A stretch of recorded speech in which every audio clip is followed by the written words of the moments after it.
6 de junio de 1944. Batería Krisk, Normandía. En las orillas del Canal de la Mancha, aún cubierta por la niebla del amanecer, un silencio inquietante se apoderaba de las defensas alemanas. Horas antes, el general Alfred Jodl había asegurado al mando del Tercer Reich que cualquier invasión sería detectada con días de antelación. Ninguna fuerza en el mundo, dijo, podría cruzar el canal sin ser aplastada por el muro del Atlántico. Esta certeza, basada en estadísticas internas y confianza ideológica, estaba a punto de ser destruida. Porque esa mañana, un solo oficial alemán vio lo que ningún otro había visto hasta ahora: el final. El teniente Walter Olmson, de 32 años, observaba el mar a través del telémetro desde su posición fortificada. Lo que vio no fue una comisaría, era un fenómeno, una masa de acero moviéndose con absoluta precisión. 7.000 barcos, de horizonte a horizonte. Era la encarnación de algo que la propaganda nazi había negado durante años: que Estados Unidos se había convertido en la mayor potencia militar industrial de la historia humana. Este documental revelará, paso a paso, cómo un imperio fabril cruzó el Atlántico para enterrar una ideología, con acero, combustible y números.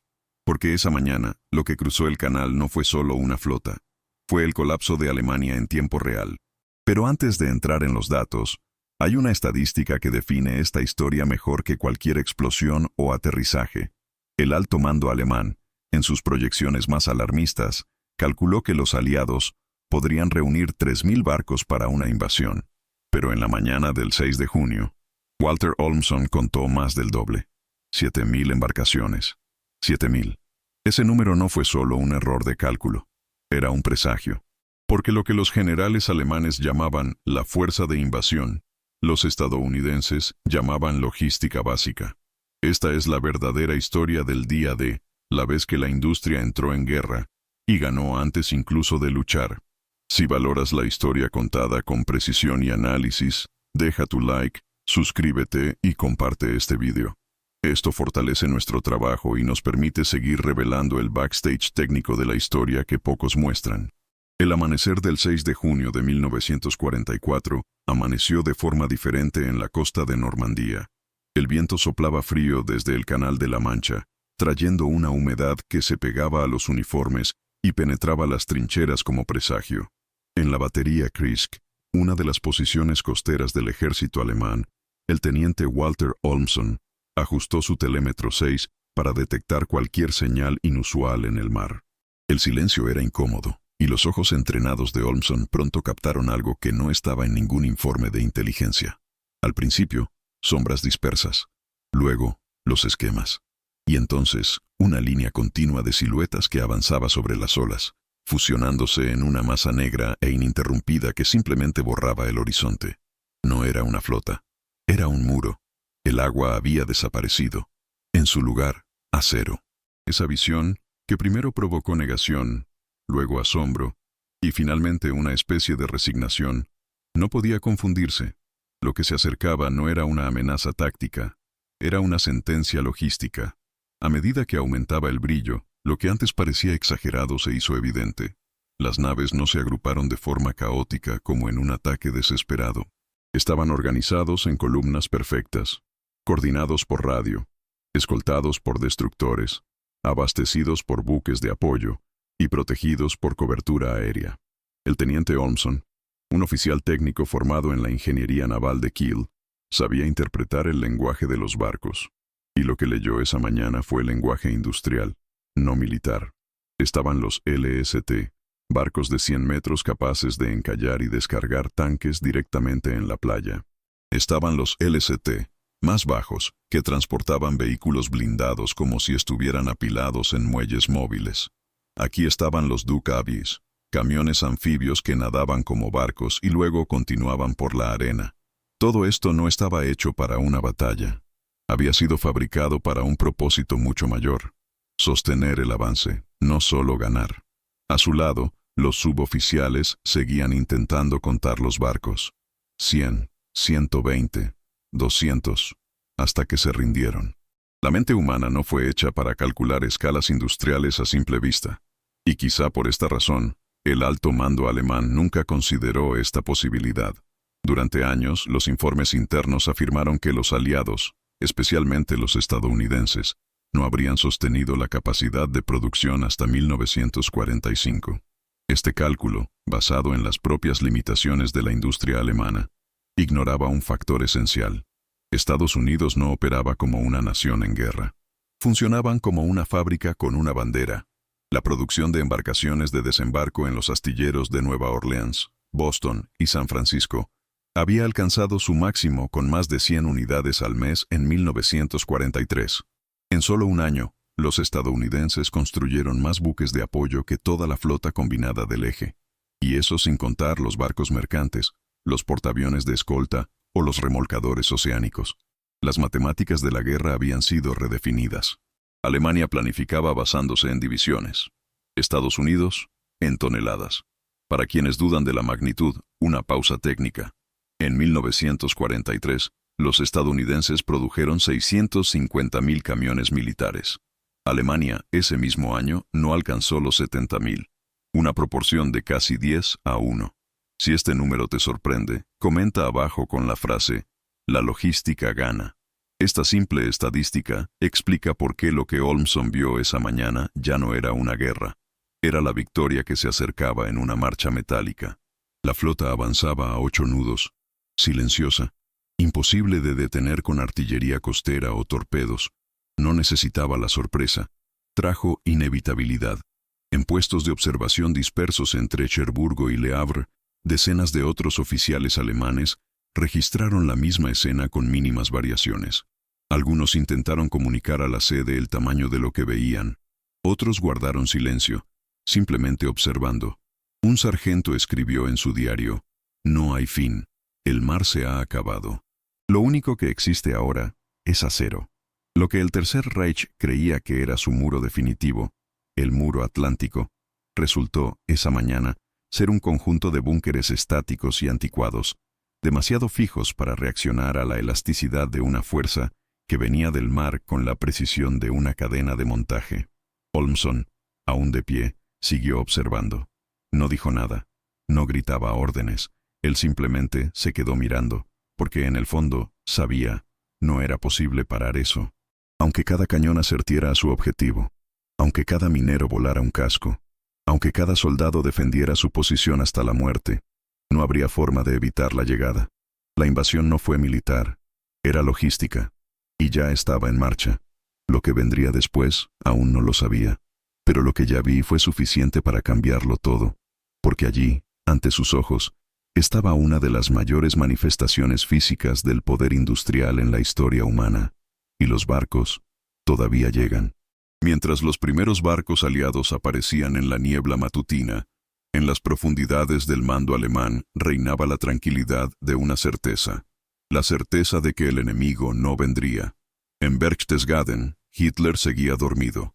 En La Roche-Guyon, cuartel general del Grupo de Ejércitos B, el mariscal de campo Erwin Rommel celebraba el cumpleaños de su esposa, convencido de que el mal tiempo impediría cualquier intento de invasión. A la 1:20 am. La primera noticia de paracaidistas cayendo sobre Normandía llegó al séptimo ejército, pero se interpretó como operaciones de distracción, no como el inicio de una ofensiva total. El Estado Mayor alemán no estaba desprevenido, estaba convencido de que sabía de lo que el enemigo era capaz de hacer. Y fue este error el que selló el destino del muro. Desde 1943, el OKW había estado trabajando con pronósticos basados en proyecciones internas. Se estimaba que los aliados podrían movilizar un máximo de 20 divisiones y unos 3.000 barcos para una operación anfibia. Por encima de eso, sería logísticamente insostenible. Sin embargo, esta cifra no se basaba en la observación de la industria estadounidense, sino en las limitaciones de la propia maquinaria bélica alemana. Alemania proyectó sus conclusiones basándose en sus propias dificultades: escasez de acero, restricciones de transporte, bombardeos constantes, falta de petróleo. La idea de que una nación, incluso rica, pudiera sostener una cadena de producción simultánea de armas, barcos, aviones y suministros parecía absurda. Esto explica por qué la mayoría de los oficiales alemanes creían que la invasión ocurriría a través de Calais, donde las defensas estaban más reforzadas, en lugar de por Normandía. La lógica era sencilla. Si los aliados tenían pocos barcos, elegirían el punto más cercano a Inglaterra, el más directo, el más defendible. Pero los aliados no estaban limitados por la misma lógica. Tenían los medios para crear sus propios caminos. Eran libres de fabricar la ventaja. En discursos internos, figuras centrales del régimen nazi solían repetir la misma frase: los estadounidenses son buenos con las máquinas de escribir, no con las ametralladoras. El desprecio por la cultura de producción en masa de Estados Unidos estaba alimentado por años de propaganda. La doctrina alemana alababa al soldado entrenado, la disciplina táctica y la excelencia artesanal de la ingeniería nacional. Los vehículos blindados, Panzer por ejemplo, se construyeron meticulosamente, con tolerancias finas y piezas ajustadas con precisión milimétrica. Pero esta obsesión por la perfección ignoró un factor decisivo en tiempos de guerra total: el volumen. Mientras Alemania producía tanques Tiger a un ritmo de 25 unidades al mes, Estados Unidos fabricaba 1000 tanques Sherman en el mismo intervalo. Simple, resistente y estandarizado. La diferencia entre ingenio y eficiencia aún no se había comprendido. En el alto mando, este sesgo se reforzaba con una cultura de confirmación. Los informes que circulaban entre Berlín y los generales del frente tendían a reforzar las creencias predominantes: que la supremacía aérea seguía equilibrada, que la producción aliada estaba inflada e ineficiente, que la industria estadounidense estaba sobrecargada. Lo que no se entendía era que Estados Unidos no estaba adaptando su economía a la guerra. Se había convertido en una economía bélica. Se construyeron más de 2,000 nuevas fábricas entre 1942 y 1944, muchas de ellas dedicadas exclusivamente a la producción militar. Ford, por ejemplo, montaba un bombardero B-24 cada 63 minutos. El astillero Kaiser Shipyards estaba produciendo buques Liberty completos en menos de 5 días. En Washington, Henry J. Kaiser y otros industriales ya decían abiertamente que la velocidad de producción era la nueva artillería de la democracia. Ninguno de estos detalles constaba en los memorandos del Estado Mayor alemán. En ausencia de información fiable, la ideología permaneció. Y fue la ideología la que cegó el análisis. Cuando los primeros informes de los desembarcos masivos en Normandía comenzaron a llegar a los mandos de media distancia, la reacción no fue pánico sino incredulidad. Muchos agentes pensaron que se enfrentaban a otro farol táctico. No fue hasta después de las 7 de la mañana cuando los altos mandos empezaron a entender que no se trataba de un ataque aislado. Fue el ataque. Y para entonces ya era demasiado tarde. En lugar de predecir lo imposible, el mando alemán ignoró lo posible. Cuando el mariscal von Rundstedt, responsable de la defensa de la costa oeste, recibió los primeros informes del sector de Normandía, solicitó confirmación por radio en 3 ocasiones. Esperaba noticias sobre el Pas de Calais, pero era Normandía la que ardía. Aún así, dudó.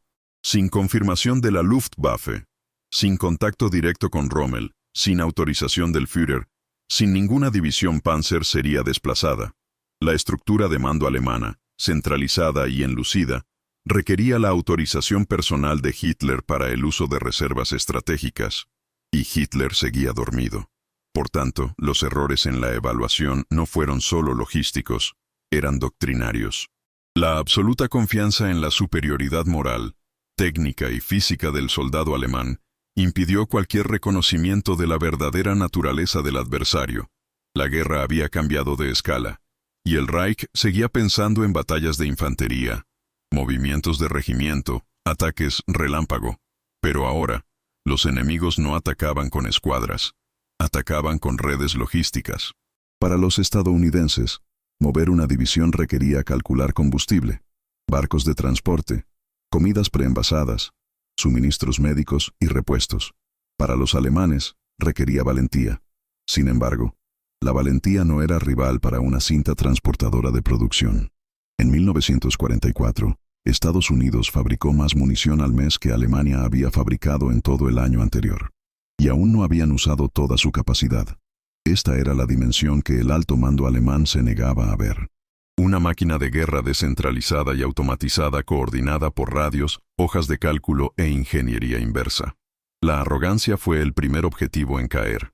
Y en los sótanos de los búnkeres que resistieron en Normandía, los oficiales empezaban a darse cuenta del error. No en los barcos, sino en la mentalidad. Como dijo el general Günther Blumentritt, que sirvió bajo el mando de von Rundstedt, años después, esperábamos soldados, encontramos fábricas.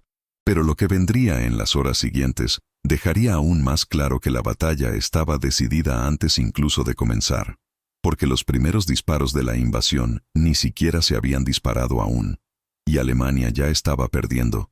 A las 5:52 am, desde la cima de la batería Krisk, se ordenó al teniente Walter Olmson abrir fuego. La orden era sencilla, fuego sobre la flota visible, pero la ejecución fue casi simbólica. Delante de 7.000 barcos, 4 piezas de artillería Skoda de 210 milímetros ajustaron sus ángulos, calcularon la distancia y comenzaron a escupir acero hacia el mar. El sonido resonó en los acantilados como un grito solitario. 3 minutos después, los primeros proyectiles cruzaron el aire, enormes, pesados, mortales, y se lanzaron contra la formación aliada. Sobre el papel, cada disparo tenía un poder destructivo. En la práctica, fueron piedras lanzadas contra un tsunami. La munición era limitada, el ángulo de tiro estrecho y el tiempo de recarga largo.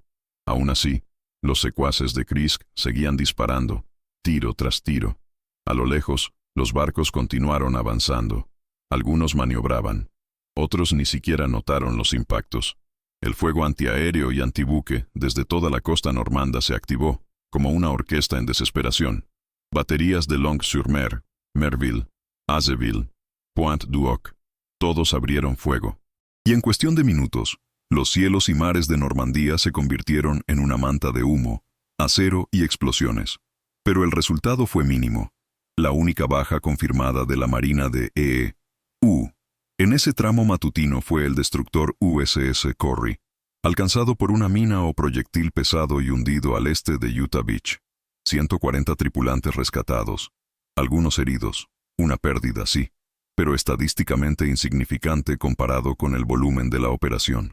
La misma fuerza que había alimentado las baterías alemanas, el cálculo preciso, el disparo de impacto, ahora parecía inofensiva. Las salvas de los cañones costeros, que durante años habían servido como símbolo del poder defensivo del Reich, fueron absorbidas ahora por acorazados triple blindado, por destructores ágiles, por buques que podían ser alcanzados y aún así funcionar. El USS Nevada, un acorazado veterano del ataque a Pearl Harbor, respondió con furia quirúrgica. Sus baterías de 14 pulgadas localizaban y destruían con precisión objetivos costeros, coordinados por observadores avanzados en globos, aviones y submarinos. Los alemanes tenían miras visuales y tablas impresas. Los americanos, el radar y las correcciones en tiempo real. Cada barco tenía su propio centro de fuego, conectado a un sistema de detección de objetivos capaz de ajustar el fuego tras el primer disparo. Un lenguaje militar completamente nuevo, basado en algoritmos rudimentarios pero eficientes, empezaba a dominar el campo de batalla. Mientras que la artillería alemana tardaba minutos en corregir el fuego, los cruceros aliados corregían en cuestión de segundos. Los datos venían del cielo, y los cielos ya pertenecían a los aliados. Incluso cuando atacaron, los defensores alemanes no pudieron frenar el flujo. Los barcos dañados fueron reemplazados. La línea del frente naval estaba rotando. Se pierde un casco, otro está avanzado. Era una guerra diseñada para absorber pérdidas, no para evitarlas. Cada buque estadounidense tenía una función precisa, integrada en un calendario logístico que le permitía desembarcar tropas, tanques, suministros y combustible en oleadas sucesivas. La pérdida de un barco no interrumpió la operación, solo dejaba espacio para el siguiente. Este concepto, simple pero devastador, no existía en la doctrina alemana. La Kriegsmarine, reducida tras años de bloqueos y incursiones, trataba cada buque como un recurso valioso e irreemplazable.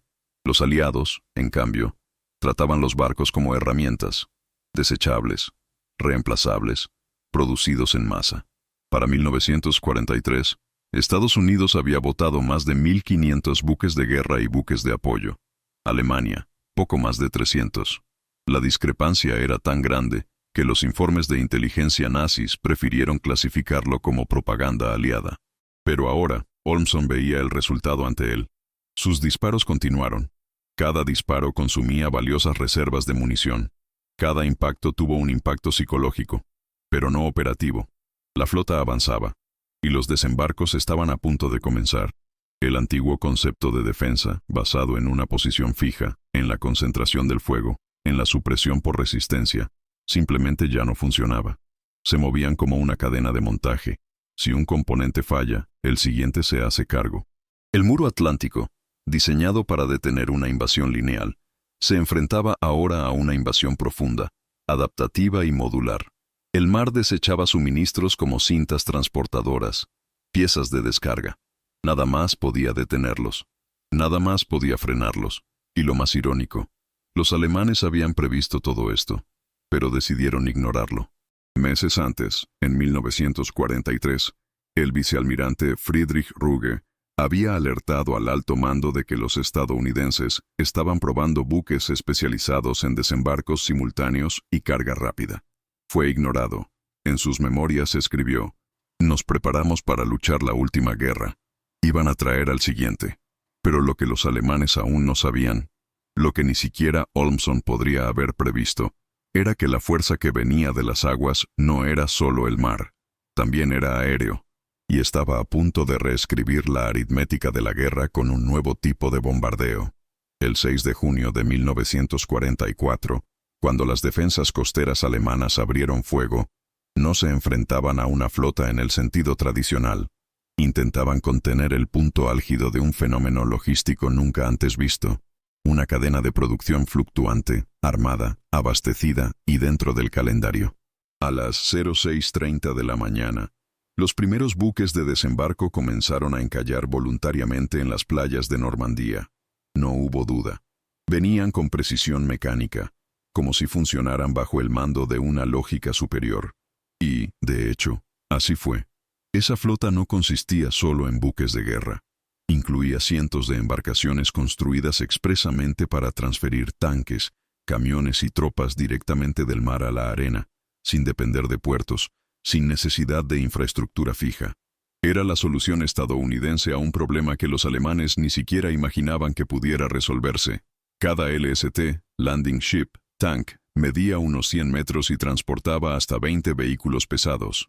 Estaba diseñado para encallar, abrir la proa como una boca metálica y soltar los tanques Sherman directamente a la línea del frente. En menos de 15 minutos, un batallón completo podía desembarcarse y ya operar de forma autónoma. Mientras tanto, vehículos anfibios como los Duke, mitad camión, mitad bote, nadaban entre los barcos y las playas con suministros, munición e incluso artillería ligera. Habían sido creados para resolver la última milla de la logística. La transición de la costa al avance inmediato por tierra. Los alemanes, situados en las alturas, vieron este movimiento con asombro. Había barcos esperando. Encontraron esteras. La producción de este equipo fue tan rápida como atrevida. Los astilleros estadounidenses operaban en turnos ininterrumpidos. Kaiser Shipyards, por ejemplo, incluso botó un barco Liberty en solo 4 días y 15 horas. El ritmo era industrial, impersonal, pero profundamente efectivo. Entre 1942 y 1944, Estados Unidos construyó más de 5.000 buques de carga y de desembarco, uno cada 7 horas. Los buques que cruzaron el Atlántico para el día D no eran de élite naval. Eran piezas de repuesto en un sistema más grande, entregables, reutilizables, reemplazables. Por cada barco hundido, había otro listo para zarpar. La logística se trataba como una ciencia, no como un arte. Nada dependía de la improvisación. Cada barco transportaba no solo soldados y tanques, sino también calendarios, carga organizada por prioridad y destino, e incluso mapas de retirada en caso de que el desembarco fallara. El objetivo no era solo invadir, era quedarse. A las 8 de la mañana, 90 minutos después del inicio de la operación, más de 60.000 soldados aliados ya habían pisado suelo francés, y aún había espacio para más. La carga total proyectada para el primer día incluía 20.000 vehículos, 1.500 tanques y 176.000 toneladas de suministros. Los barcos no cesaron. Las playas recibieron oleadas sucesivas, como si las alimentara un motor invisible. En cierto modo, lo eran. El motor era de la industria americana, y funcionaba a plena potencia. El general Eisenhower, comandante supremo de la operación, Confió tanto en este sistema que autorizó márgenes de pérdida superiores al 20% en los primeros días. Sabía que lo importante no era evitar las bajas, sino asegurarse de que el flujo no se detuviera. La guerra ahora funcionaba como una línea de producción, constante, resistente y autocorrectiva. Desde el punto de vista alemán, esto era incomprensible. No existía doctrina táctica que contemplara el enfrentamiento de una fuerza que se reabastecía a medida que avanzaba, que traía consigo sus propias carreteras, sus propios puertos, sus propios almacenes.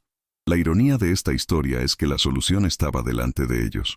Desde 1942, los nazis tenían acceso a informes de inteligencia que advertían del crecimiento de la producción aliada. Ignorado. Eligieron confiar en el espíritu combativo del soldado alemán como su carta ganadora definitiva. Pero el espíritu no mueve camiones, no suministra artillería, no cruza océanos. Si te gusta desentrañar estos hechos, muestra tu apoyo. Dale like y suscríbete para que podamos ofrecerte contenido más detallado. Porque lo que se estaba revelando allí, en tiempo real, era el fracaso de la guerra romántica frente a la guerra industrial. Y lo más brutal aún estaba por llegar. Porque si la costa hubiera sido cubierta por el acero, el interior de Francia sería aplastado por el cielo. Y en este nuevo ámbito, la supremacía estadounidense alcanzaría proporciones tan absurdas que incluso el concepto de batalla parecía obsoleto. Lo que ocurrió en Omaha Beach no fue un desembarco, sino una colisión entre el antiguo y el nuevo paradigma de la guerra. A las 6:30 am, las primeras oleadas de las primera y 29 divisiones de infantería de E.E.U. pisaron la arena bajo fuego cruzado. Los alemanes de la 352 División, veteranos del Frente Oriental, estaban posicionados en búnkeres reforzados, con campos de tiro interconectados por ametralladoras MG-42, el arma más letal de la guerra en el campo de infantería. La playa ofrecía poca cobertura. Cada paso adelante se pagó con sangre. En solo 15 minutos, cientos de soldados estadounidenses yacían muertos o heridos en la zona de rompientes.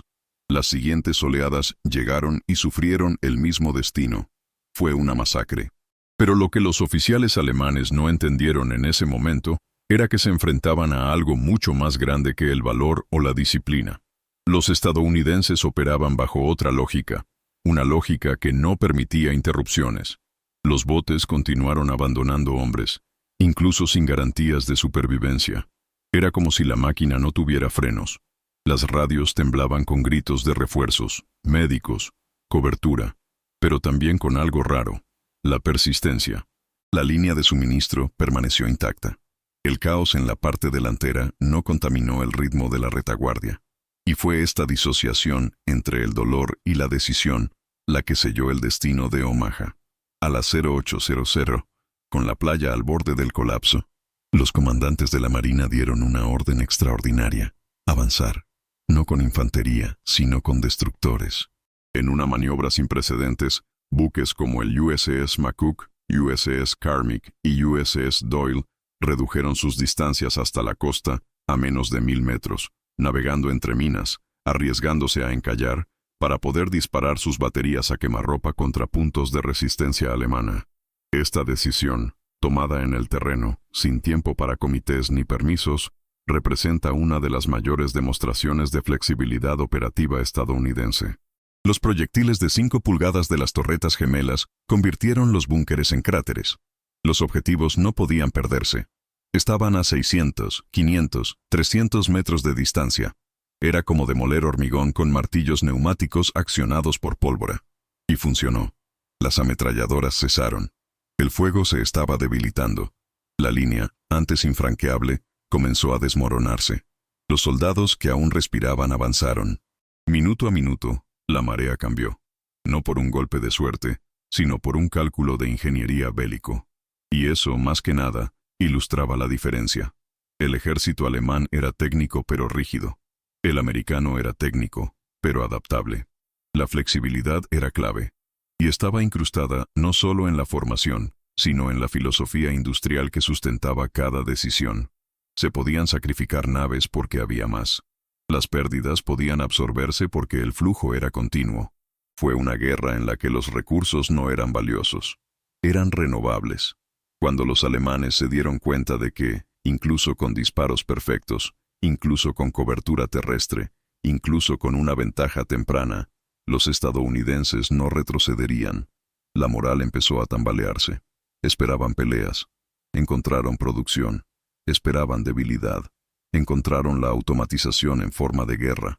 E incluso supervivientes, como el francotirador alemán Heinrich Seu, que disparó más de 12,000 proyectiles con su MG-42 esa mañana, describirían más tarde el horror de darse cuenta de que sus esfuerzos, por letales que fueran, no interrumpieron el proceso enemigo. Matar a 100, 1000, era inútil si 1000 más seguían bajando con puntualidad del metrónomo. Uno de los comandantes navales alemanes, al revisar los informes del día, escribió amargamente: «Nos atacaron como si tuvieran una fábrica detrás de cada ola». Y así fue. Estados Unidos en 1944 producía 96,000 aviones al año. 50,000 camiones. Más de 29,000 tanques. Equipaban sus propios ejércitos y también los británicos, los soviéticos y los franceses libres. Era más que una guerra. Era un ecosistema de destrucción. Y eso fue lo que empezó a romper la resistencia alemana. No solo en Omaha, sino en toda Normandía. No el shock inicial, sino la certeza de que no terminaría. Y si el mar estaba dominado por barcos y la playa por tanques, pronto el cielo se convertiría en el nuevo campo de dominio absoluto. Porque cuando las nubes se disiparon, llegaron las sombras de los bombarderos, y el rugido de 14,000 salidas diarias redefiniría lo que significaba inferioridad aérea. El ruido que empezó como un susurro se convirtió en un trueno continuo sobre las playas de Normandía.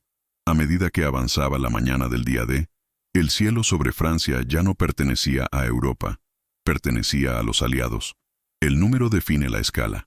Se realizaron 14,674 salidas el 6 de junio de 1944. 14,000. La Luftwaffe, por su parte, solo logró lanzar 319.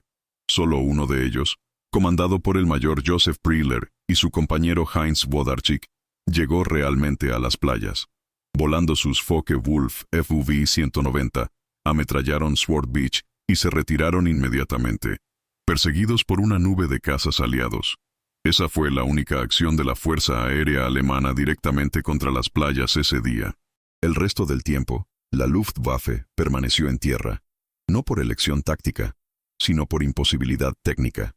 De los aproximadamente 300 aviones operativos que tenían en toda Francia, pocos estaban con suficiente combustible, aún menos tenían munición. Y casi ninguno tenía ninguna posibilidad de sobrevivir al entrar en un espacio aéreo controlado por 46 aviones aliados por cada alemán. Era una proporción absurda, pero no fue una sorpresa. Fue el resultado directo de las matemáticas industriales que sustentaban la maquinaria bélica estadounidense. Mientras Alemania, bajo bombardeos diarios, fabricaba 39,000 aviones al año, Estados Unidos produjo 96,000. Pero no fue solo la producción, era el ecosistema. Cada escuadrón aliado era abastecido por camiones, cargados con munición de repuesto, operando desde aeródromos móviles y escoltados por cazas de largo alcance como el P-51 Mustang, muchos con tanques auxiliares de producción en serie. La logística estadounidense había resuelto el problema de la distancia y convertido el poder aéreo en una presencia continua. En la práctica, los cielos de Normandía no estaban dominados por misiones, sino por turnos. Cazas y bombarderos se turnaban mientras la industria se desplazaba en una línea de montaje de destrucción. Y ese dominio aéreo no era solo táctico, era psicológico.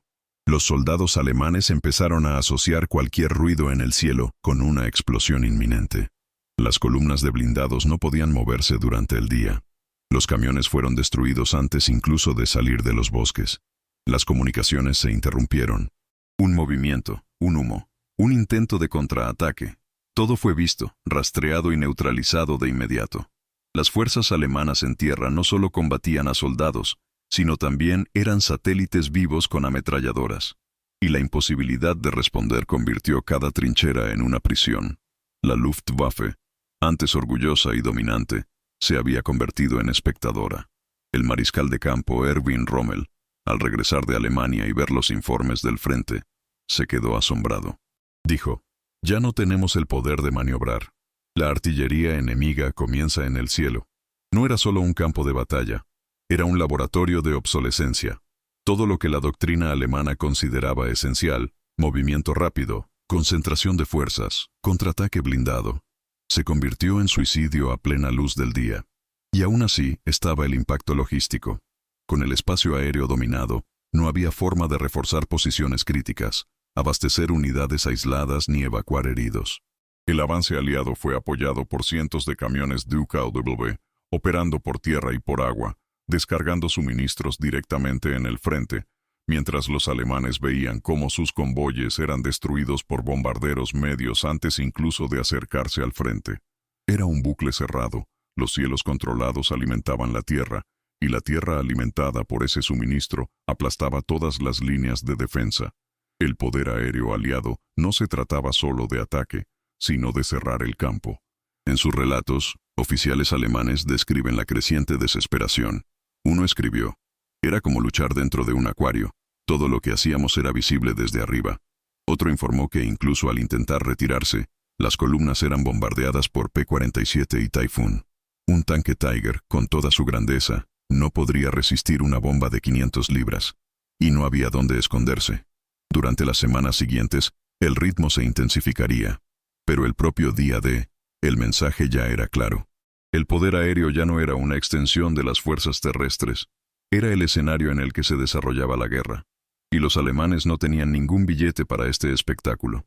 La cruel ironía era que Hitler, años antes, había definido que la guerra moderna se ganaría con movilidad y aire. Pero la propia máquina que había creado se volvió estática, atada a la tierra, esperando el bombardeo que siempre llegaba. Y mientras el cielo se llenaba de cazas aliados, otra imagen empezó a preocupar a los observadores alemanes. Estructuras metálicas siendo ensambladas en las playas. No eran puertos capturados, eran puertos fabricados, porque el mar ya no era suficiente. Los aliados estaban a punto de construir lo imposible. La playa seguía hirviendo con los ecos de la batalla, pero algo silencioso y mucho más definitivo ya estaba en marcha. Los alemanes, que habían pasado 4 años fortificando la costa, ahora observaban con desconcierto no la destrucción de sus puertos, sino su absoluta irrelevancia. Al final del día D, mientras las fuerzas del 7º ejército alemán seguían luchando desesperadamente por mantener posiciones, los aliados ya habían iniciado una operación que redefiniría el concepto de invasión. Estaban construyendo sus propios puertos, no capturando. Edificio, en el mar. Los Mulberry Ports, estructuras prefabricadas y artificiales en secciones modulares, comenzaron a ensamblarse inmediatamente después del aterrizaje. En total, sumarían más de 600.000 toneladas de hormigón y acero, incluyendo 10 millas de carreteras flotantes, 33 muelles, 93 barcos hundidos deliberadamente como rompeolas y una capacidad de descarga de 9.000 toneladas de suministros diarios. En solo 24 horas, los aliados desembarcaron 156.000 hombres, 20.000 vehículos, 1.700 tanques y 15,00 toneladas de carga. Ese número no solo era asombroso, era inalcanzable para el enemigo. El 7º ejército alemán, encargado de la defensa de toda Normandía, no disponía ni siquiera de un tercio de estos recursos, ni siquiera sumando toda su potencia disponible. Lo que presenciaron no fue solo una invasión militar, sino una cadena de montaje funcionando sobre las olas. Una producción continua, que en lugar de detenerse para consolidarse, se aceleró. Por cada hombre que los alemanes mataban en la playa, 10 más bajaban de un barco, abastecidos, equipados y listos. Y cada hora, llegaban nuevas oleadas con más equipo, más munición, más suministros. Los trenes no paraban. La línea de producción no retrocedió. Un hecho puso de manifiesto la disparidad. Mientras Alemania producía unos 1.800 tanques al año, Estados Unidos fabricaba 29.000. Así es, 29.000. Una diferencia de más de 16 veces. Si te sorprendió esta diferencia, deja una frase corta como datos impactantes o gana la logística en los comentarios, porque de hecho, esta guerra se estaba decidiendo mucho antes de que comenzara cualquier batalla. Y no era solo el volumen, era precisión. Los tanques Sherman, por ejemplo, descendían directamente de los barcos al campo de batalla, sin necesidad de reorganización. Camiones DKW, vehículos anfibios. Nadaban hasta la orilla, navegaban por playas y descargaban suministros directamente en las unidades en combate.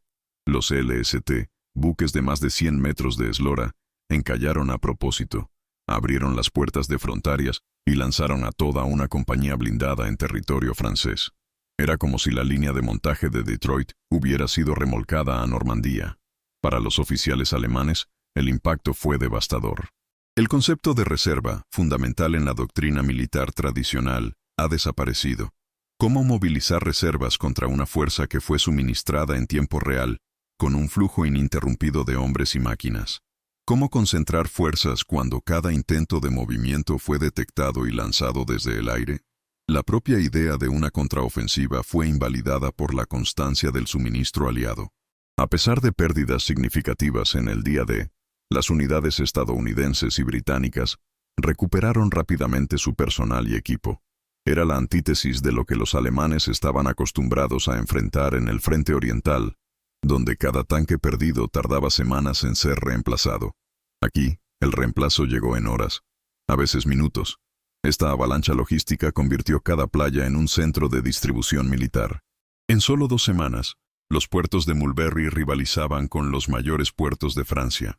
A Alemania le llevó 4 años construir el muro atlántico. A los aliados les llevó días montar su respuesta flotante. Y, al final, fue la respuesta correcta. Al darse cuenta de que los barcos no cesaban, que las playas se convertían en carreteras y que aparecían muelles de la nada, muchos oficiales alemanes empezaron a comprender la naturaleza del enemigo. El general Hans Speidel, jefe del Estado Mayor de Rommel, diría más tarde: no estábamos luchando contra soldados, estábamos luchando contra fábricas flotantes.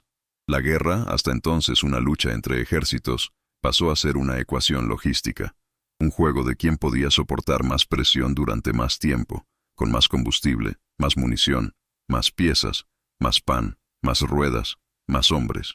Los aliados, con la logística continental gestionada por mar, se convirtieron en un organismo autosuficiente en la costa francesa. El enemigo, en cambio, dependía de rutas terrestres vulnerables, reservas escasas y una Luftwaffe que ya no existía. Incluso las posiciones bien defendidas empezaron a desmoronarse no por falta de valor, sino por simple agotamiento. No había forma de reemplazar la munición, no había forma de rotar tropas, no había forma de hacer mantenimiento. Las defensas alemanas se convirtieron en islas rodeadas por un océano de producción, y cada día ese océano crecía. La matemática de la derrota no solo se expresaba en bajas, sino en toneladas, ejes, tanques que aterrizaban y caminos flotantes que se extendían hasta el horizonte. En la siguiente parte, el colapso logístico comienza a convertirse en colapso operativo, porque los alemanes no solo estaban perdiendo terreno, sino que también estaban perdiendo la capacidad de responder. Y en el centro de este vórtice, una pregunta resonaba en los búnkeres alemanes: ¿cómo detener una guerra que ya está ganada incluso antes del combate? En el corazón de la doctrina nazi había una creencia que iba más allá de los manuales tácticos o las órdenes de batalla: la ciega creencia en la superioridad del soldado alemán. Desde los primeros años del régimen, esta idea se cultivó en academias militares, propaganda y discursos incendiarios. El soldado alemán, según la opinión de Hitler, no ganaba por cantidad, sino por voluntad. No avanzó por logística, sino por honor. Representaba la punta de lanza de una raza destinada a la conquista, entrenada para ser más resistente, más disciplinada, más letal. Y durante un tiempo, esta ilusión funcionó. En las campañas de Polonia, Francia y las llanuras de Rusia, el impacto inicial de la Blitzkrieg pareció confirmar esta teoría. Pero el 6 de junio de 1944, esta narrativa fue negada. No con palabras, en número. La Wehrmacht, diseñada para la guerra de maniobras rápidas y victorias relámpago, se enfrentaba ahora a una máquina que no atacaba con emoción, sino con hojas de cálculo. Cada pelotón estadounidense que desembarcaba en Omaha o Utah venía no solo con cañones, sino también con radios individuales. Cada unidad podía comunicarse con su mando en tiempo real. No dependía de los mensajeros. No había huecos. Cada avance fue registrado, ajustado y coordinado. Y eso lo cambió todo. El espíritu combativo alemán Exaltado hasta el delirio, no podía competir con la información instantánea. Cuando un pelotón estadounidense era atacado, el apoyo venía de todas las direcciones: artillería naval, casas de cobertura, morteros traseros, todo guiado por señales de radio, mapas actualizados y observadores entrenados para pedir apoyo en segundos. Los alemanes, en cambio, dependían de órdenes escritas, oficiales supervivientes, cables telefónicos a menudo cortados por bombardeos. Las batallas se libraban con valentía, sí, pero en la oscuridad. Y la oscuridad es costosa cuando el enemigo lo ve todo. Los estadounidenses usaron radar para guiar su artillería. Utilizaban fusibles de proximidad, sensores electrónicos instalados en las ojivas que detonaban en el momento exacto en que se acercaban al objetivo, incluso sin impacto directo. Esto significaba que cada disparo era más eficiente. Un obús americano valía 3, y los alemanes lo sabían. En sus informes empezaron a aparecer términos que hasta entonces habían estado ausentes: tecnología inalcanzable, innovación ininterrumpida, apoyo total. La guerra ya no se medía por el número de divisiones, sino por el momento de la respuesta. Y esta vez, por parte aliada, fue instantánea. En el campo, el soldado estadounidense era tratado como parte de un sistema, y ese sistema le apoyaba. Los médicos llegaron en minutos. Refuerzos, en horas. Alimentación caliente, munición, kits de reparación. Todo fluía como en una línea de producción. El soldado alemán, por hábil que fuera, quedó aislado. No por falta de valor, sino por el fracaso del modelo. La creencia de que el heroísmo sustituiría al suministro fue destruida por convoyes que nunca cesaron. Y esto generó un colapso moral. En varios relatos, oficiales alemanes relatan momentos de incredulidad, no con el enemigo, con sus propios generales. Nos dijeron que eran débiles, escribió un teniente de la 716 División, pero nos ahogaron con precisión. Otro, un prisionero tras desembarcar, preguntó a un oficial estadounidense: ¿cuántos puertos has tomado? La respuesta fue breve: no lo hicimos, lo construimos. Este momento, más que cualquier combate, reveló el abismo entre ideología y realidad. Hitler creía que esa voluntad era insustituible.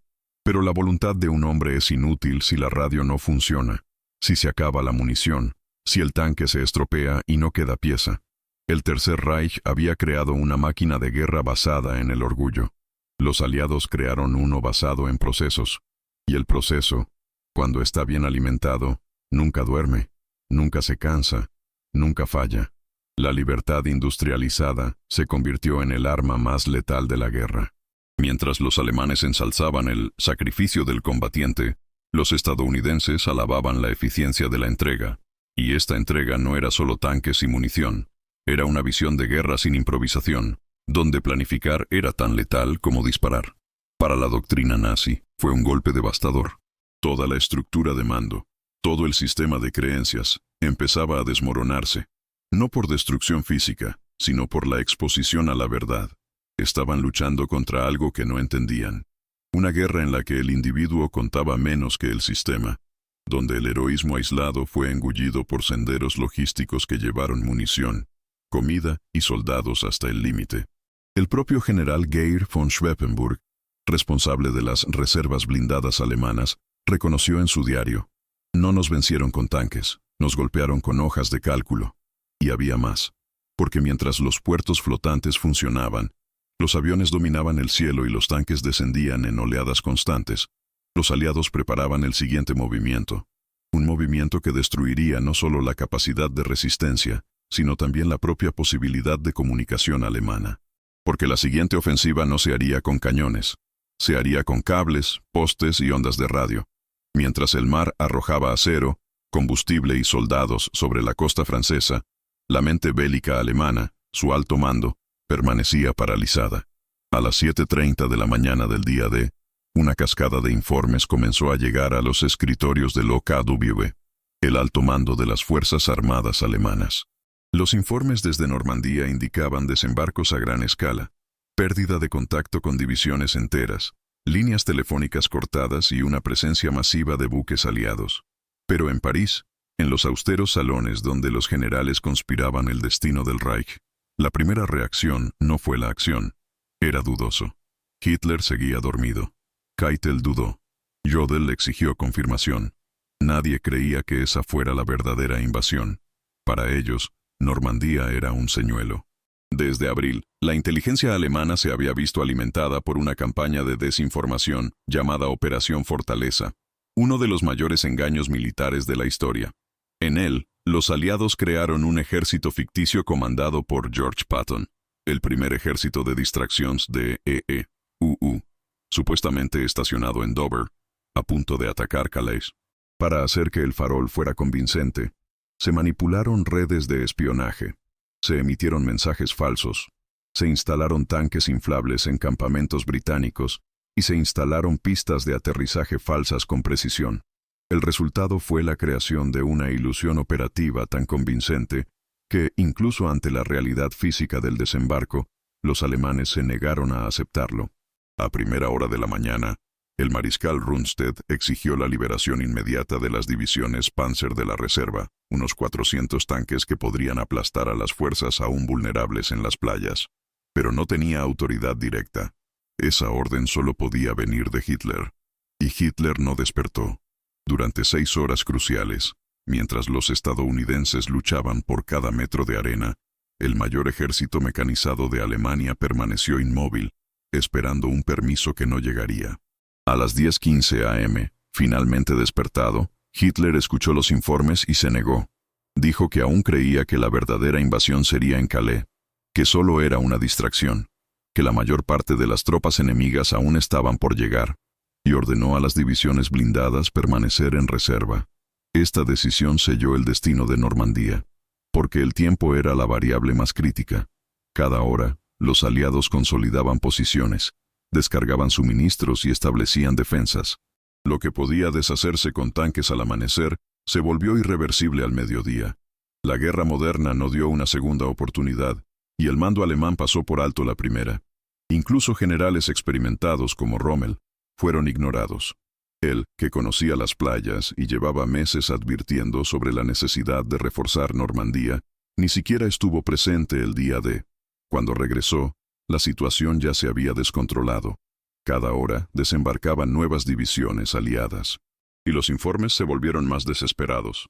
A la 1:04 p.m., el general Blumentritt, del grupo de ejércitos B, informó que ya no había forma de contener el avance con los recursos disponibles. A las 14:00, el mando en París recibió una estimación conservadora. Más de 5.000 buques estaban presentes en el canal. A las 16:00, esta cifra ya superaba los 7.000. Pero aún así, la orden de atacar los vehículos blindados llegó demasiado tarde. Y cuando los Panzers finalmente empezaron a moverse, las carreteras estaban bajo bombardeo aéreo constante. Los convoyes eran blancos fáciles y el tiempo de respuesta se había evaporado. Alemania, que durante años había dominado el arte de la guerra relámpago, ahora sufría de parálisis estratégica. La velocidad estaba al otro lado, también la iniciativa. Lo irónico fue que la mayor victoria táctica de los aliados ese día no se logró con disparos, sino con información. La Operación Fortitude demostró que los aliados no solo superaban en número a los alemanes en fábricas, camiones y tanques, sino también en inteligencia, criptografía y psicología operativa. Manipularon los ojos del enemigo. Lo derrotaron mentalmente incluso antes de derrotarlo en el campo. Y al hacerlo, rompieron la columna vertebral del proceso de toma de decisiones nazi. Porque si el mando central no confía en lo que ve, o prefiere creer en ficciones, entonces toda la máquina se bloquea. El Tercer Reich, al negarse a la realidad, entregó el campo. Y esta negativa se repetiría en las semanas siguientes. Incluso cuando Normandía se desmoronó, Hitler insistió en reforzar Calais. Era como luchar contra fantasmas. Mientras tanto, el verdadero enemigo se fortaleció, cavó trincheras, construyó pistas de aterrizaje y preparó la siguiente fase de la invasión. Al final del día 6 de junio, el alto mando alemán no solo había perdido una batalla, perdió su brújula. Y cuando un ejército pierde la capacidad de interpretar el campo, ya está derrotado. Pero la destrucción mental de un liderazgo no es completa sin algo más profundo. La ruptura de la cadena de mando, el silencio de las radios y la fragmentación de las órdenes. Porque en la siguiente parte, lo que empieza a fallar no son los tanques, son las voces. Los Panzers, que en su día simbolizaban la vanguardia de la guerra alemana, ahora se reducían a monumentos inamovibles, incrustados en las carreteras francesas como cadáveres de un pasado que no se había adaptado. Durante los primeros años del conflicto, las divisiones blindadas alemanas reinventaron el concepto de guerra terrestre. La Blitzkrieg, o guerra relámpago, era sinónimo de avance coordinado, velocidad quirúrgica y sorpresa letal. Pero en Normandía, esta doctrina encontró su antídoto: el cielo. Al amanecer del día D, la única división blindada cercana a la costa era la 21ª Panzer, estacionada al sur de Caen. Contaba con unos 127 tanques operativos y órdenes de contener cualquier desembarco inmediato. Sobre el papel, era una fuerza capaz de devastar a las tropas aliadas antes de que consolidaran su posición. En la práctica, sus vehículos blindados avanzaban a menos de 10 kilómetros por hora, deteniéndose constantemente para esconderse bajo los árboles, esperar a que se cubrieran nubes o dispersarse al mero sonido de motores sobrevolando el suelo. Cada movimiento era un riesgo, cada camino un corredor de muerte. La aviación aliada, compuesta por miles de P-47 Thunderbolt, Typhoon británicos y bombarderos medios, patrullaba cada milla de carretera como centinelas desde el aire. El cielo no era solo dominio táctico, era un dominio logístico, operativo y psicológico. Al mediodía, el 21º Panzer finalmente inicia su ataque hacia Lyon-sur-Mer y la zona entre Sword y Juno Beach. Pero el movimiento ocurre en campo abierto, y allí no hay piedad. En cuestión de minutos, los tanques son detectados por observadores aliados adelantados, que ordenan ataques de cazabombarderos. El fuego viene de arriba, preciso, devastador. Los tanques Panzer IV son alcanzados por cohetes de 60 libras. La tierra tiembla y la ofensiva se detiene. Solo un puñado de vehículos blindados puede llegar a la playa, y no afecta en absoluto al avance aliado. La ventana de contraataque se había cerrado antes incluso de abrirse. En otros frentes, la situación es aún más desesperada. La división Panzerlehr, una de las más experimentadas y mejor equipadas de la Wehrmacht, se mantiene en reserva más al sur. Cuando finalmente recibe órdenes de acercarse al frente, al día siguiente, el viaje de solo 50 kilómetros dura 2 días completos. Los trenes son bombardeados, huellas destruidas, convoyes atacados por cazas.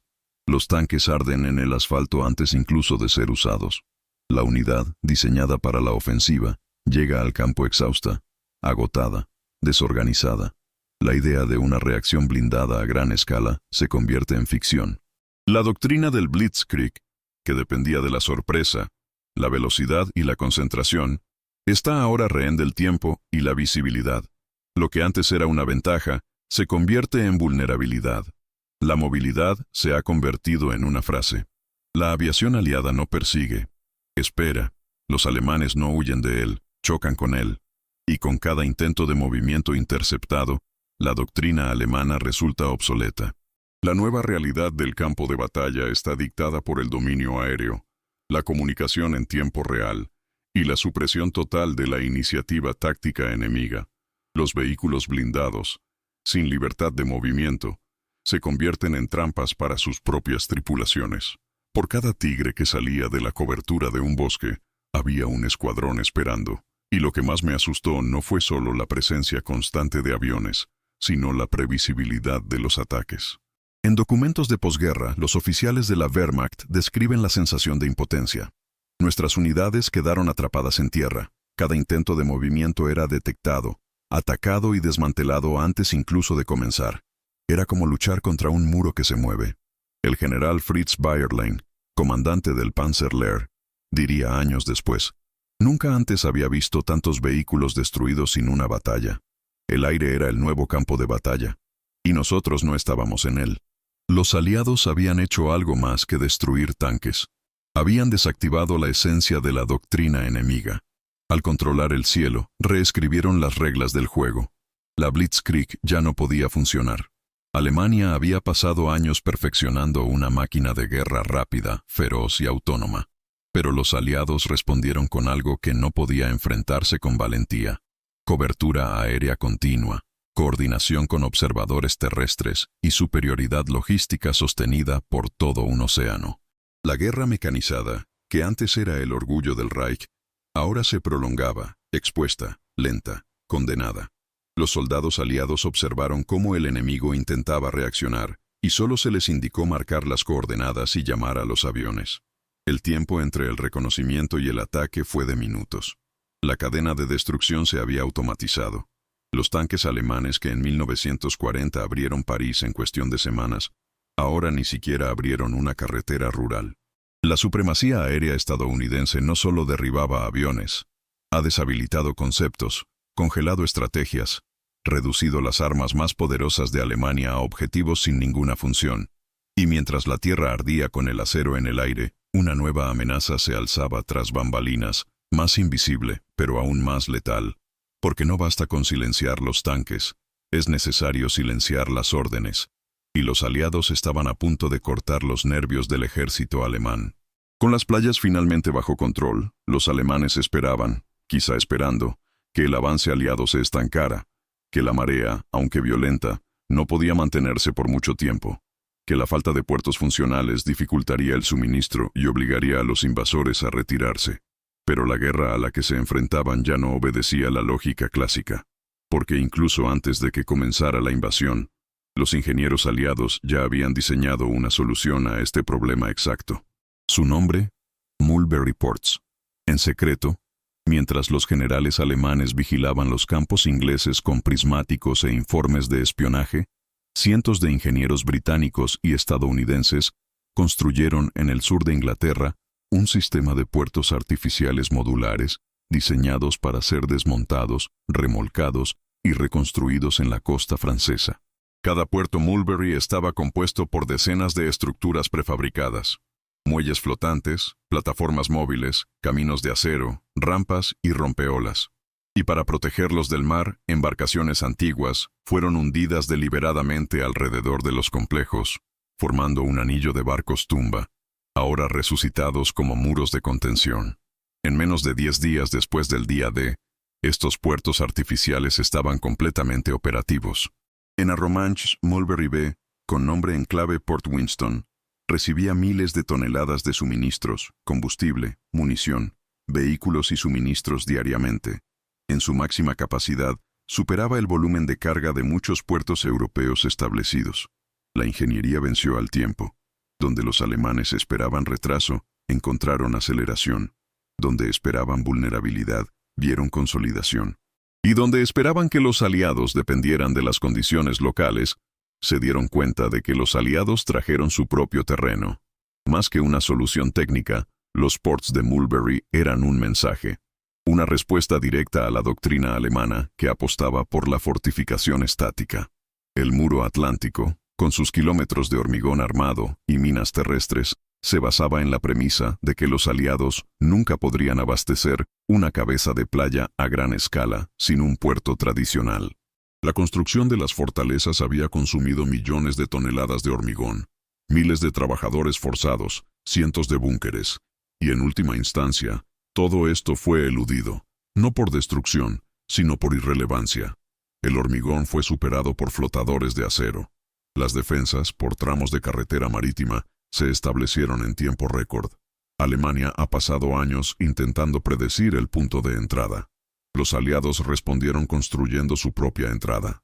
Y los números eran implacables. En menos de 2 semanas, ya se habían descargado más de 600.000 toneladas de suministros a través de los puertos de Mulberry. Para comparar, en toda la campaña del norte de África, que duró meses, esta cifra apenas se alcanzó. Para el día D, solo había llegado 1/3 de lo necesario. El día 14, el sistema logístico ya funcionaba por encima de la proyección ideal. La escala no solo era impresionante, fue desmoralizante. Y aquí hay un detalle estadístico que la inteligencia alemana simplemente ignoró. En 1944, Estados Unidos producía un carguero Liberty cada 2,5 días. Así es. Cada 60 horas nacía un nuevo barco, listo para cruzar el Atlántico. Cuando escuches esto, comenta: poder absoluto, increíble, o gana la logística.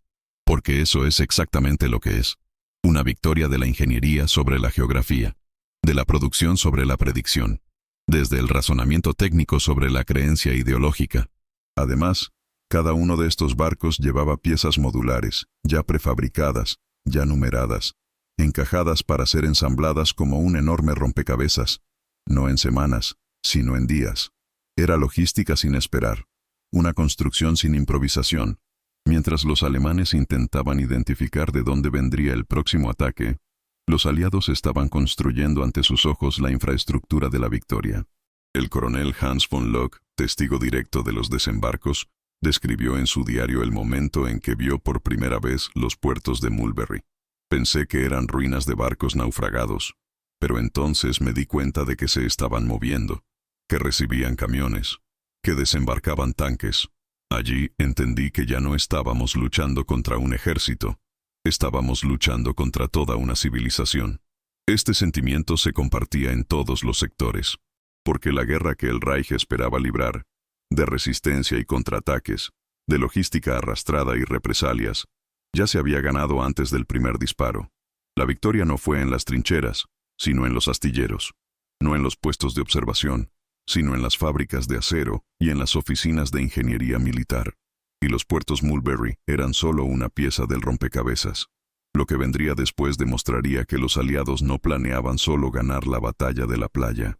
Planeaban construir la victoria en suelo francés mismo, con postes, cables, carreteras y almacenes.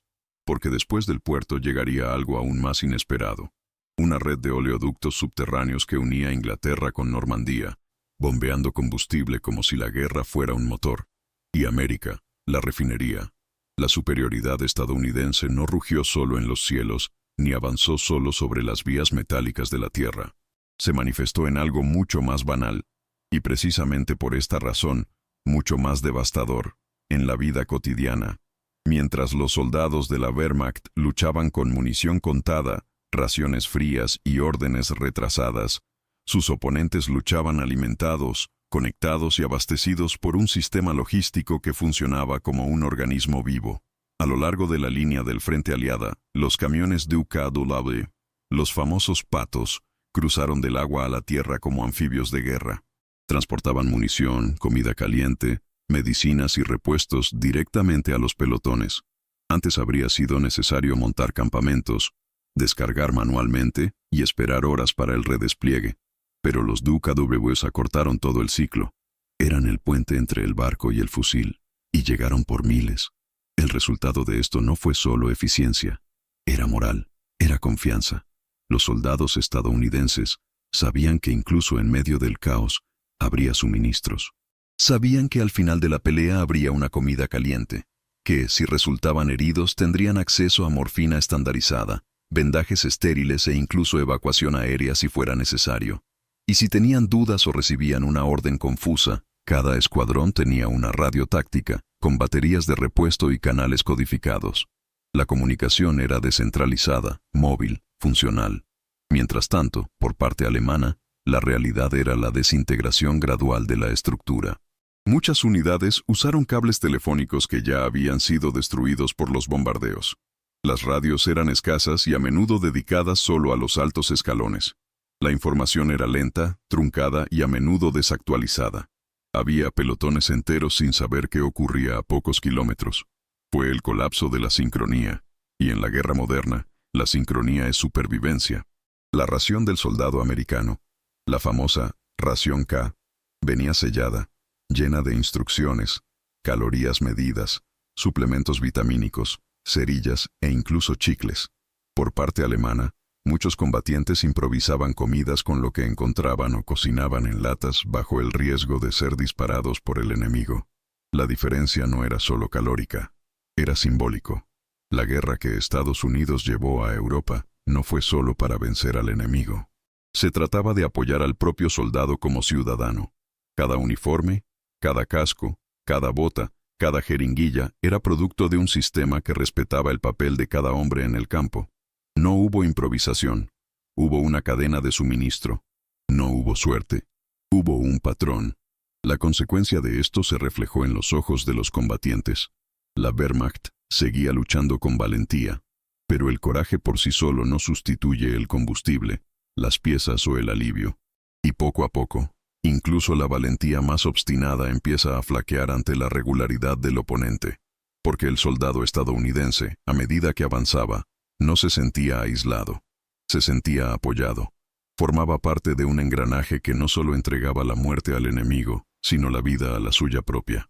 Cuando un pelotón estadounidense perdía el contacto, podía pedir refuerzos. Cuando faltaba munición, podía pedirla por radio y recibirla en horas. Cuando sufrió bajas, supo que había triaje, atención y transporte.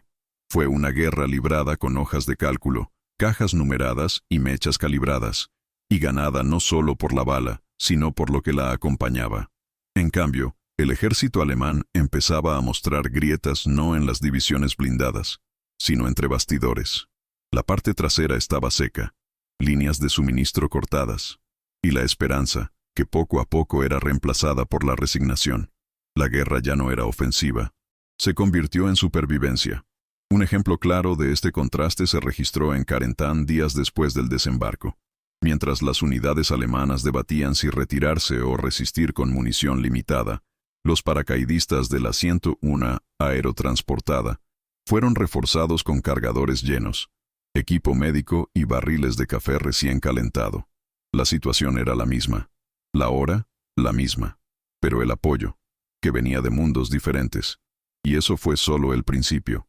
Porque tras bambalinas de esta máquina invisible, todavía había un engranaje más grande, algo bajo tierra, invisible para los búnkeres, pero esencial para los motores.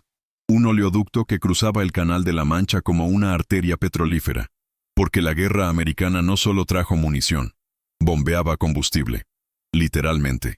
Y esta red secreta comenzaría a operar mientras los alemanes aún esperaban que los aliados quedaran varados en las playas.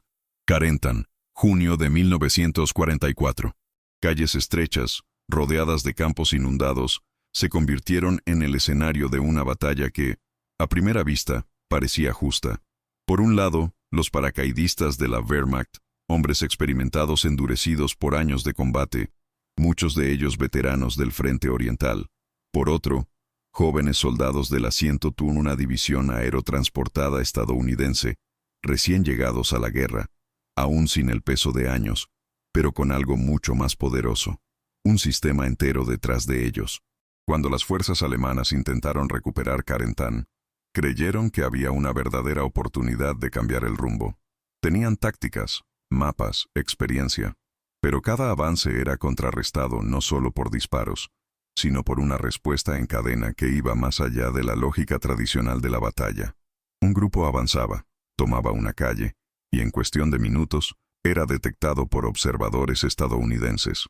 Luego la radio activaba la artillería naval. Entonces, la radio pidió un escuadrón aéreo. La infantería estadounidense, incluso superada en número o en inferioridad numérica localmente, luchaba con cobertura constante, con suministro ininterrumpido y coordinación instantánea. Ya no se trataba de hombre contra hombre, sino de hombre contra sistema. Los paracaidistas alemanes resistieron, lucharon y contraatacaron, pero por cada edificio recuperado, había una lluvia de cohetes. Por cada posición conquistada, un contraataque con refuerzos procedentes de camiones DUKW.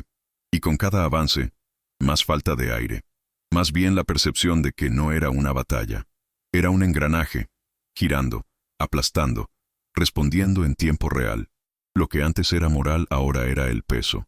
Un peso que los soldados alemanes cargaban sobre sus hombros, sin saber si tenían una radio funcional, si llegarían refuerzos, si habría combustible para los vehículos. No era desorganización, era agotamiento. Por otro lado, el 101 no era infalible. Sufrió bajas, se retiró, flaqueó, pero siempre volvía, siempre con apoyo, siempre con nuevos pedidos, y sobre todo, con la certeza de que había una estructura detrás. En Alemania, el mando ya dudaba incluso sobre los informes. En Carentan, la Wehrmacht empezaba a dudar de sí misma. Los oficiales alemanes, desconcertados, relataron en diarios cómo la respuesta estadounidense desafiaba cualquier lógica previa. Sabían dónde estábamos. Sabían cuándo íbamos a mudarnos. Y aunque no lo supieran, actuaban como si lo supieran. La doctrina alemana, basada en la iniciativa local, la formación superior y el empuje táctico, se enfrentaba ahora a una máquina que no necesitaba improvisación. Solo necesitaba funcionar. La superioridad estadounidense ya no era cuestión de números. Era una época de frecuencias. Todo sucedió más rápido por parte aliada. Las órdenes, los suministros, el rescate, los disparos. El tiempo jugó a su favor. Y sin tiempo, ni siquiera el valor puede florecer. En los combates callejeros de Carentan, los alemanes intentaron una serie de ataques coordinados, tácticas de infiltración, cobertura mutua, uso preciso del terreno urbano, pero la respuesta siempre fue desproporcionada. Un cohete, un telón de artillería, un bloqueo de tanques Sherman. El combate se convirtió en un castillo de naipes. Tras 3 días de combates, la ciudad seguía bajo control estadounidense. No por la fuerza bruta, pero por permanencia. El ejército alemán no fue rechazado, fue disuelto, fragmentado por una lógica que no podía seguir. Carentan se convirtió en el símbolo de un nuevo tipo de guerra. No derrotado en primera línea, sino tras bambalinas. Y para los soldados de la Wehrmacht, este fue el peor hallazgo, porque la lucha ya no tenía sentido. Ya no era cuestión de valentía ni de disciplina. Fue una guerra en la que la victoria vino a través del flujo, y ellos estaban fuera de ella. Y cuando el último intento de contraataque fracasó, permaneció el silencio. No el silencio de la rendición, sino el silencio de la lucidez. Desde la conciencia de que, incluso con valentía, la lucha se perdió antes de comenzar. El campo de batalla se decidía fuera de él. Y cuando Carentan amanecía con banderas estadounidenses y radio sonando en algún lugar del Canal de la Mancha, comenzó a funcionar una red de tuberías metálicas que cambiaría la forma en que la guerra se alimentaba. Porque ahora el combustible no llegaría ni por barril, ni por barco. Vendría directamente del fondo del mar. Caen, julio de 1944. El reloj marcaba las 9 de la noche. En cuestión de minutos, el cielo se transformó. Los aviones aliados, en oleadas sucesivas, sobrevolaron la ciudad francesa con precisión quirúrgica y un peso despiadado. En 40 minutos, más de 2.500 toneladas de bombas cayeron como acero fundido desde el firmamento. No fue una batalla, fue una demolición. El objetivo, las posiciones alemanas alrededor de Caen, incluyendo uno de los últimos bastiones organizados de la 12ª División Panzer SS Hitlerjugend, formada por adolescentes adoctrinados desde la infancia, entrenados para morir por un ideal que ahora se disolvía bajo cada explosión. Esta unidad simbolizaba el fanatismo transformado en fuerza militar.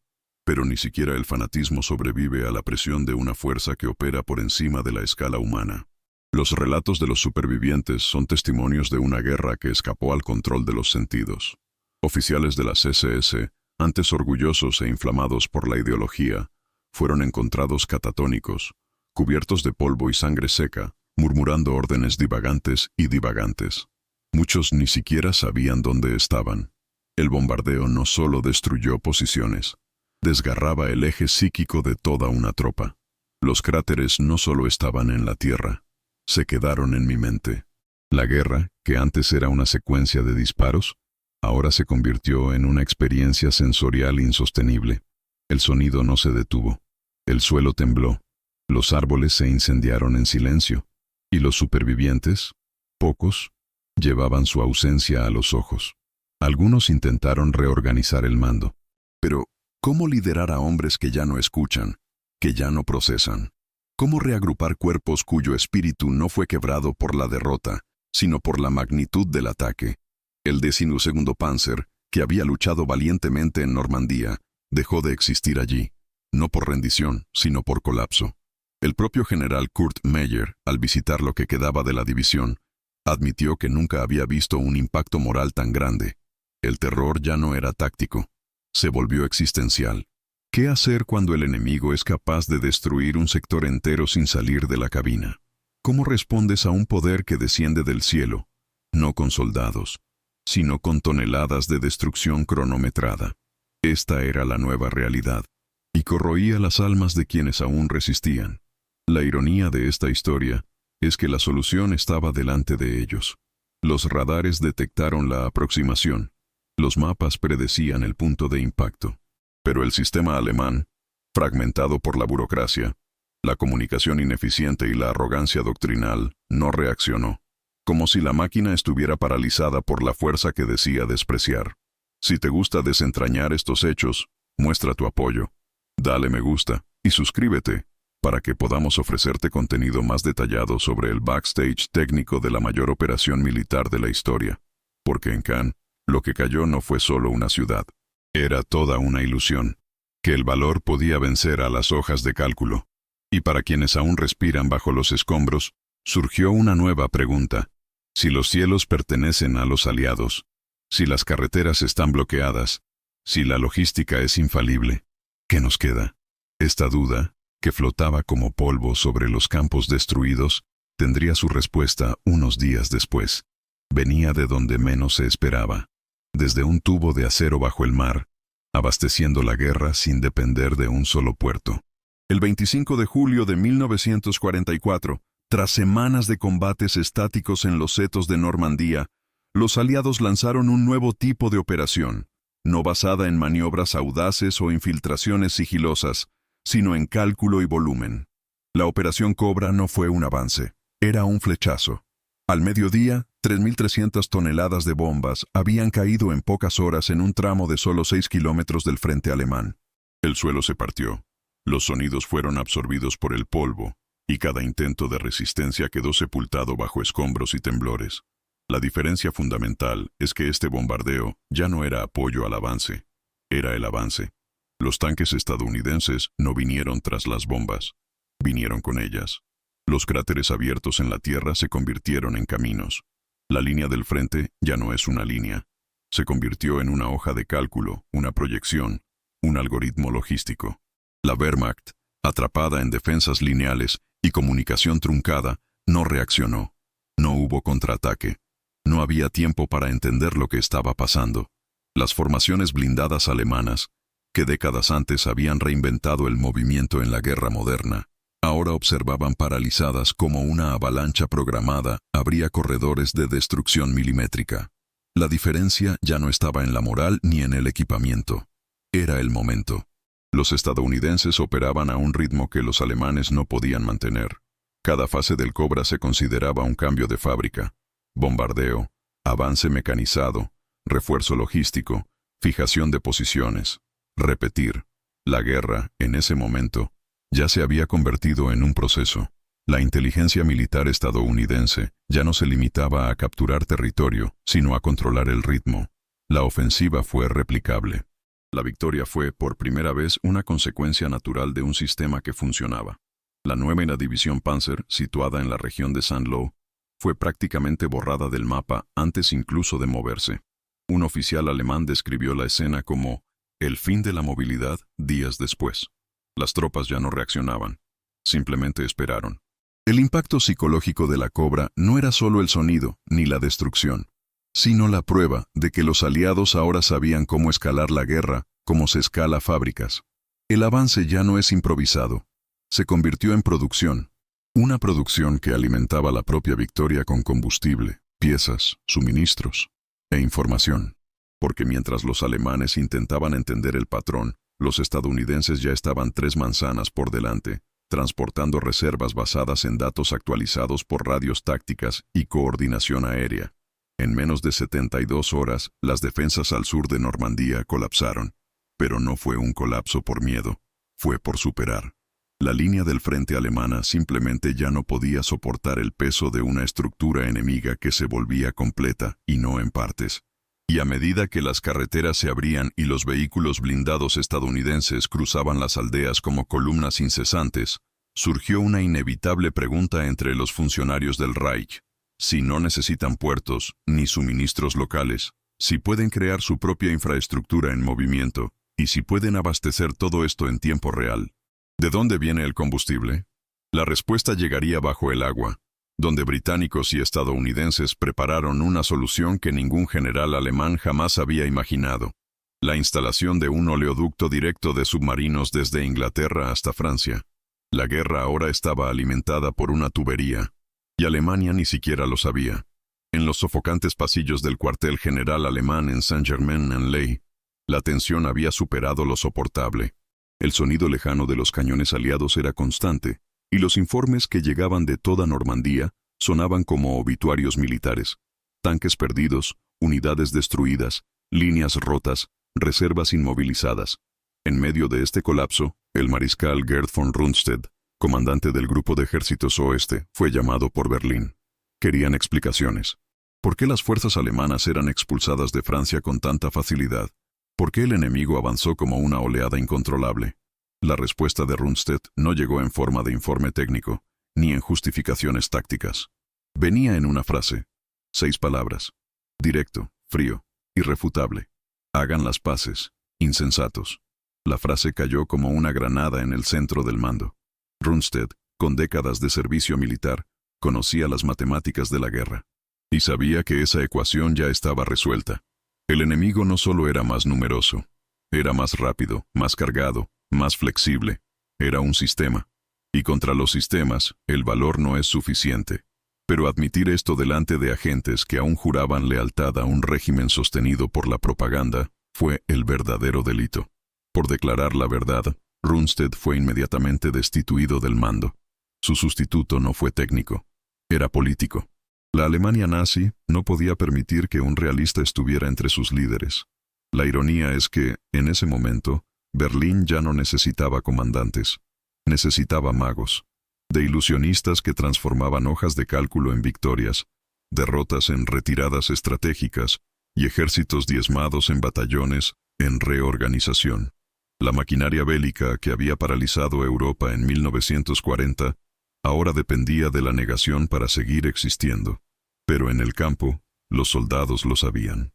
El mensaje de Rundstedt, aunque oficialmente silenciado, resonó entre los oficiales que quedaban en la primera línea. Ya no había estrategia, había supervivencia. Los informes de finales de julio revelan un cuadro brutal. La segunda división Panzer informó de una escasez de combustible tan grave que los tanques quedaron intactos. La artillería operaba con un racionamiento extremo de munición. En muchos sectores, el mando táctico operaba sin radio, confiando en mensajeros a caballo, una regresión de décadas. Mientras tanto, por parte aliada, los oleoductos submarinos de la Operación Pluto comenzaron a bombear combustible directamente desde Inglaterra a Francia. El sistema aliado era redundante, autorregulado y adaptable. El sistema alemán era rígido, simbólico e ideológico. Rundstedt no hablaba solo como militar, habló como testigo hasta el final. Su frase era más que una protesta, era un epitafio. No dijo rendición, dijo hacer las paces. Una elección de palabras que revela algo más profundo, la idea de que en ese momento la guerra ya no era una lucha entre ejércitos, era una obstinación política contra lo inevitable, era orgullo disfrazado de mando, era el Reich luchando no por la victoria, sino por la ilusión. Esta división entre la realidad militar y la ideología política se ha vuelto irreparable. Oficiales como Rommel, que también habían advertido de la imposibilidad de contener una invasión a gran escala, empezaron a ser vistos con recelo. Los generales se han convertido en enemigos internos. Pensar estratégicamente se ha convertido en un delito. Y los soldados, a su vez, estaban atrapados entre dos mundos. El de la destrucción concreta ante sus ojos y el de la negación delirante que aún venía de Berlín. Rundstedt fue reemplazado por Günther von Kluge, quien tomaría el mando con órdenes claras: contener el avance, reorganizar las defensas y mantener la fe en la victoria. Pero el nuevo comandante sabía, como todos, que la frase prohibida ya se había pronunciado, que la guerra ya no era por ganar. Se trataba de negar el final tanto como fuera posible. El colapso inminente no sería solo militar, sería moral. Porque en los días siguientes, a medida que los aliados avanzaban por las carreteras abiertas de Normandía, con combustible proveniente del fondo del mar, las tropas alemanas comenzarían a librar un nuevo tipo de batalla, no contra tanques ni contra aviones, pero contra la certeza de que luchaban para nada. Y en medio de ese vacío, una nueva figura entraba en escena. No un general, no un tanque, pero un cable de acero de 1 milla de largo, invisible para la mayoría, y capaz de abastecer toda una ofensiva sin un solo puerto. Tras la caída de Normandía y el colapso de las defensas alemanas, muchos de los oficiales que sobrevivieron al desastre no solo amargaron el fin de su causa, sino que pasaron por un profundo proceso interno de reflexión. Entre ellos estaba Hans Speidel, uno de los generales más respetados de la Wehrmacht, que durante la guerra fue jefe del Estado Mayor de Rommel y una de las figuras clave durante la batalla en Francia. Para Speidel y muchos de sus contemporáneos, el día D significaba no solo la pérdida de una batalla, sino el fin de una cosmovisión. Él y otros oficiales empezaban a darse cuenta de lo que representaba el sistema aliado, una máquina organizada con objetivos claros y, sobre todo, la capacidad de adaptarse y producir con una eficiencia abrumadora. Durante las siguientes décadas, mientras reconstruían Alemania tras el colapso del régimen nazi, muchos de estos oficiales comenzaron a distanciarse de la ideología que habían defendido con tanto fervor y llegaron a comprender el verdadero significado de lo que habían enfrentado. La lección más profunda que muchos de estos veteranos aprendieron no fue sobre el poder militar o la fuerza combativa, sino sobre la capacidad de organización y adaptación que demostraron los aliados durante la guerra. Lo que más impresionó a estos antiguos combatientes fue la capacidad de Estados Unidos para transformar su democracia y sus fábricas en una fuerza de guerra invencible. No era una guerra de soldados individuales, sino una guerra de sistemas. Y los sistemas aliados, con su lógica de planificación, producción y cooperación, eran simplemente inalcanzables. El concepto de unidad y colaboración entre países democráticos fue una de las lecciones más evidentes. Speidel, por ejemplo, se convirtió en un ferviente defensor de la integración europea, creyendo que la única forma de garantizar la estabilidad y la paz en Europa tras la Segunda Guerra Mundial era a través de una unión económica y política capaz de superar las divisiones que habían devastado el continente durante la guerra. Veía en el modelo de colaboración de los aliados, en su capacidad de trabajar juntos, la clave para el futuro de Europa. En los años de posguerra, este cambio de mentalidad no se limitó a Speidel. Muchos otros oficiales y líderes que sobrevivieron a la guerra, tras la caída del nazismo, buscaron reorientar sus carreras y visiones hacia un futuro de reconstrucción y unidad. Entendieron, de forma muy personal, que el futuro de Alemania ya no estaba en la búsqueda de la supremacía militar o ideológica, sino en la aceptación de un sistema más colaborativo y adaptable. Lo que los aliados demostraron con sus victorias no fue solo una victoria militar, sino la victoria de una visión moderna de la guerra, donde la industria, la logística y la unión de naciones democráticas eran los factores determinantes reales. Lo que comenzó como un brutal shock para la mentalidad militar alemana, con la invasión de Normandía, llegó a verse como un proceso de transformación moral. Para quienes sobrevivieron, la lección era clara. La verdadera fortaleza no residía en la brutalidad del combate, sino en la capacidad de unirse, adaptarse y, sobre todo, planificar a gran escala. Y esta mentalidad fue una de las semillas fundamentales de la construcción de la Europa de posguerra. La transformación que comenzó en los campos de batalla de Normandía no terminó con la derrota alemana. Repercutió en toda Europa, en la creación de la Unión Europea y en la adaptación de las naciones del continente a un nuevo orden mundial. Y de hecho, lo más irónico de todo, tras sufrir una derrota tan aplastante, los supervivientes de la Wehrmacht estaban ahora aprendiendo a abrazar los ideales que antes despreciaban. La guerra, para muchos, no había sido una lucha por la supremacía, sino una lección sobre la importancia de la colaboración, la planificación y, en última instancia, la paz. Y con el paso de las décadas, esta nueva visión se extendió por toda Europa. Porque al final, no fue el poder de los tanques o los aviones lo que determinó el futuro, sino el poder para construir algo más grande.